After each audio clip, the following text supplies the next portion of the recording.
wabarakatuh.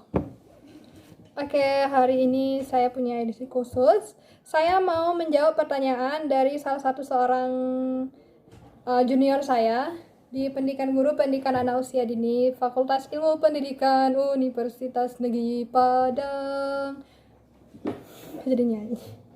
Jadi kurang lebih ini pertanyaan tentang perjalanan saya dari awal niat kuliah di Turki sampai perjalanan hingga ke Turki. Nah, ini mungkin juga pertanyaan yang sama yang sering ditanyakan oleh teman-teman semua. Jadi kita rangkum di sini ya. Kita masuk ke Birinci Soru. Latar belakang kuliah di Turki. Latar belakang saya kuliah di Turki itu karena saya memang cinta dengan Turki. I love Turki. Ceritanya waktu dulu saya sebenarnya nggak tahu Turki itu di mana. Saya cuma tahu tentang Konstantinopel. Karena dulu pas pertama menjadi mahasiswa di Universitas Negeri Padang, saya mengikuti salah satu seminar menjadi mahasiswa kaya karya dari Forum Studi Islam. Di situ mereka menampilkan, panitianya menampilkan tentang cerita penaklukan Konstantinopel oleh Muhammad Al-Fatih. Nah, setelah itu saya mencari informasi tentang Konstantinopel dan ternyata itu Turki, dan juga karena presidennya Recep Tayyip Erdogan, beliau itu sangat terkenal di Indonesia. Makanya saya jadi suka banget dengan Turki. Dan ya, begitu. Kemudian ikinci soru, setelah ada niat apakah direstui? Orang tua saya adalah orang yang open minded. Alhamdulillah, ketika saya mengutarakan niat saya ingin kuliah di Turki, beliau merestui. Meskipun beliau harus bertanya dulu, kamu kalau mau kuliah di Turki, kamu yakin 3 tahun nggak bakal ketemu dengan kita? Karena saya nggak punya biaya kalau kamu mau balik ke Indonesia. Beliau bilang seperti itu. Dan saya bilang ya nggak apa-apa. Insya Allah kalau saya ada rezeki, saya bisa nabung, saya bisa pulang ke Indonesia gitu. Dan juga lagi pula beliau itu pokoknya kalau itu berkaitan dengan pendidikan dan saya bisa jaga diri, ya silakan. Uncunju soru, pertanyaan yang ketiga, cara giat agar tetap optimis ke Turki. Nah, kembali lagi tadi, pada saat seminar itu teman-teman, ada 2 orang pemateri. Itu saya terinspirasi banget dengan beliau-beliau itu, dengan organisasi, dan juga beliau punya prestasi yang sangat luar biasa. Nah, dari situ beliau ini berpesan kepada kita peserta seminar untuk menuliskan mimpi-mimpi kita di dalam kertas, terus ditempelkan di tempat yang bisa kita lihat setiap hari.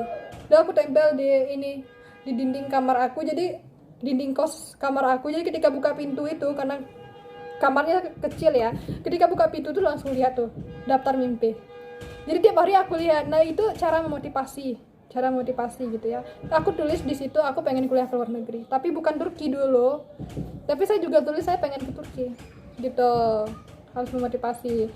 Dan kemudian juga aku selalu coba mencari sesuatu yang berkaitan dengan Turki. Dulu aku punya bendera Turki dan aku tempelkan di kamar aku.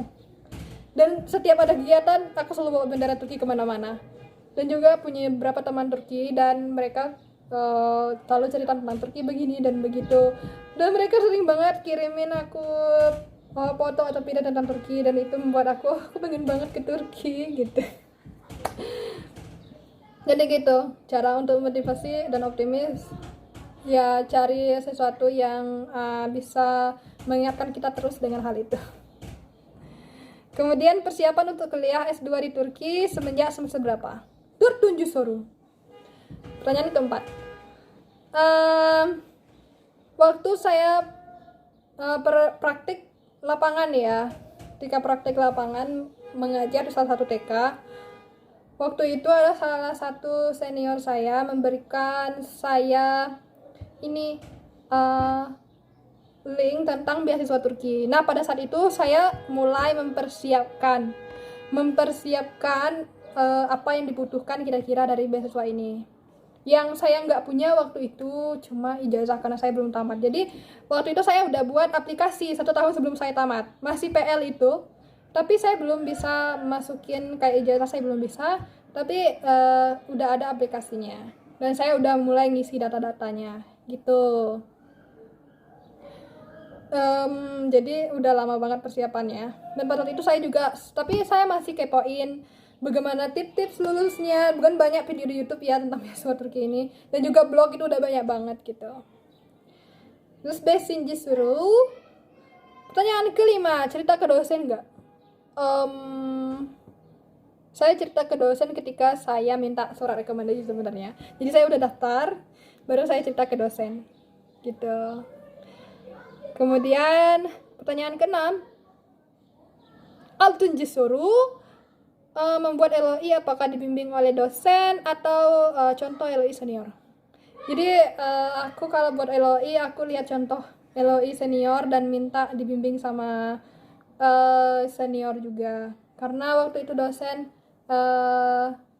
masih sibuk karena banyak yang mau wisuda, jadi mereka harus bimbingan. Jadi aku nggak sempat mau bimbingan LOI sama beliau. Tapi aku masih minta sama orang yang memang di bidang itu. Jadi senior yang lulus dari beasiswa Turki sebelumnya. Saya minta saran dari beliau gitu. Yedici suruh pertanyaan ke-7, rekomendasi ke siapa? PA atau dosen yang dekat dengan kita? Kalau aku sendiri dari PA, karena dosen PA yang paling dekat dengan aku gitu. Jadi waktu itu dosen PA aku, beliau welcome banget. Makasih Bu Indrayani. Dan juga dosen-dosen yang lain, beliau itu sangat mendukung sekali ketika beliau tahu rencana saya ini, dan beliau-beliau semua itu memberikan motivasi gitu. Makasih buat Bapak Ibu dosen pendidikan guru pendidikan anak usia dini. Dan juga buat ya semua dosen-dosen gitu. Dan sebenarnya buat teman-teman, kalau beasiswa Turki ini sebenarnya kita bisa masukin surat rekomendasi berapa aja dan dari siapa aja. Aku surat rekomendasi yang kedua itu dari temen aku, orang Turki, dan dia guru di salah satu TK di Turki gitu. Dan sebenarnya surat rekomendasi ini nggak harus dari dosen, dari misalnya dari gubernur, kalau gubernur kenal sama kamu bisa, atau ketua RT segala macamnya, dari organisasi. Pokoknya orang yang kenal sama kamu dan tahu potensi kamu gitu. Dan kemudian Seki Shinji Soru, pertanyaan ke-8 tentang bahasa Inggris. Kalau bahasa Inggrisnya minim gimana dong? Ya pokoknya belajar, nggak harus bahasa Inggris yang bagus banget. Bahasa Inggris aku juga nggak bagus teman-teman, really, I'm not lie. Nah pokoknya ya praktekin aja terus dan berbanyak listening gitu. Sebenarnya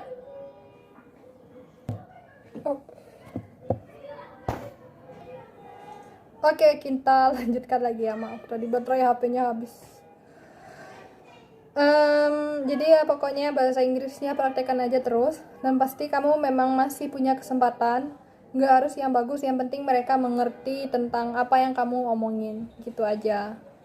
Nggak harus yang gramernya harus benar segala macamnya, yang penting mereka ngerti, itu aja. Banyakin listening, dengerin percakapan segala macamnya. Kalau misalnya nggak punya teman untuk praktek, kamu praktek di depan kaca aja nggak apa-apa. Tuh. Kemudian Doku Sunjusur, pertanyaan ke-9, berapa standar IPK beasiswa YTB?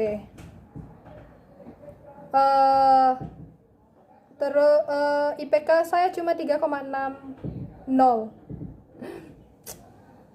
IPK saya juga cuma 3,60. IPK terakhir. Serius kita sama. Kamu bisa daftar. Kalau standarnya kan nggak salah itu cuma 3 ya. 3 atau 3,25 itu standarnya. Ini bisa banget 3,60, bisa banget daftar aku juga. Gitu. Dan juga harus diiringi dengan prestasi-prestasi lainnya di bidang sosial, itu yang penting ya. Bidang sosial, organisasi segala macamnya kamu juga harus ada. Kemudian Onun Jusuru, pertanyaan ke-10, persiapan sebelum daftar YTB, belajar bahasa Turki. Apakah aku belajar bahasa Turki? Sebenarnya kalau mau daftar YTB kamu nggak harus bisa bahasa Turki. Kalau kamu lulus, kamu akan belajar bahasa Turki di Turki sendiri. Dan kalau untuk aku sendiri, karena aku itu cinta sama Turki, karena aku suka sama Turki, jadi aku emang belajar bahasa Turki sih sebelumnya, tapi cuma ya little bit, just like level abir lah, level A1 gitu. Ya sekedar tahu grammar, tapi kalau ngomongnya nggak tahu. Gitu deh. Dan pertanyaan ke-11. On birinci soru, kalau sudah diterima berapa butuh biaya? Apakah butuh biaya atau enggak? Jadi sebenarnya teman-teman, kalau daftar beasiswa YTB memang kalian nggak butuh biaya karena cuma masukin doang. Tapi kalian bakal butuh biaya. Satu, wawancara, karena wawancaranya kalau tahun ini ya mungkin bisa via Skype karena kasus corona juga. Kalau tahun depan mungkin kalian bakal di Jakarta dan juga di Aceh. Aku dulu wawancaranya di Aceh, jadi kita butuh biaya untuk itu. Yang pertama. Yang kedua, ketika diterima, kalian itu harus mengurus segala sesuatu kayak visa, terus pengesahan dokumen itu ke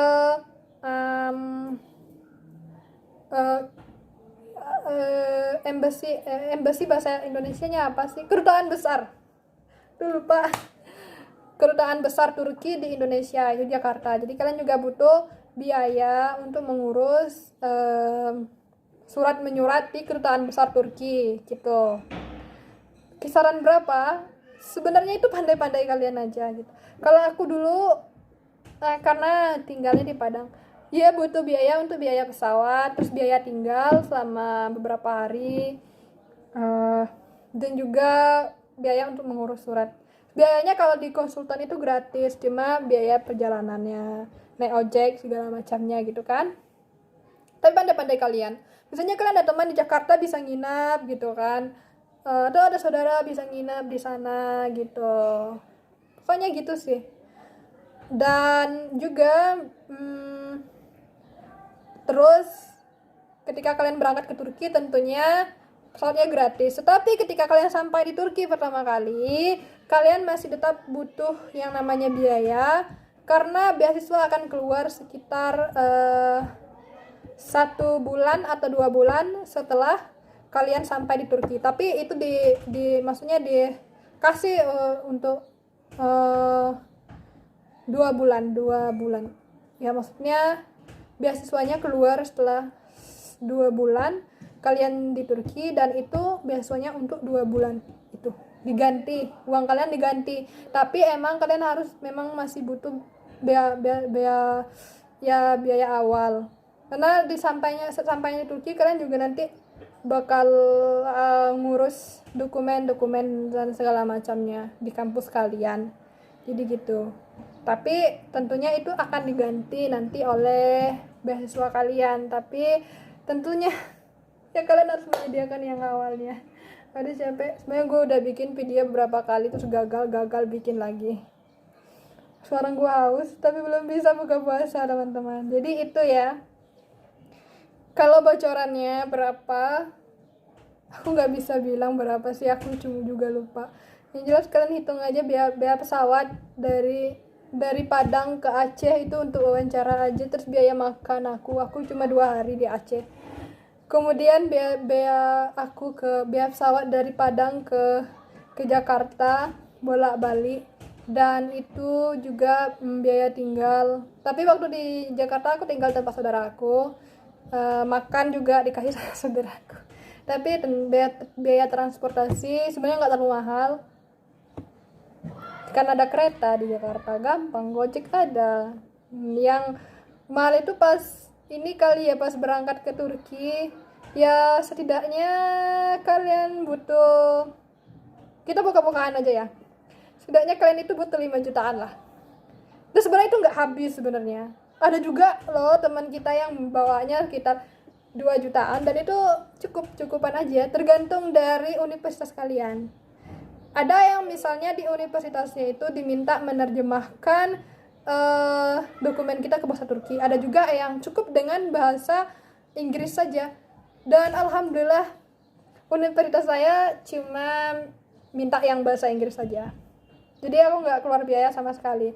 Mungkin yang keluar biaya itu ya untuk ngurusin ini ya surat izin tinggal Kimlik gitu.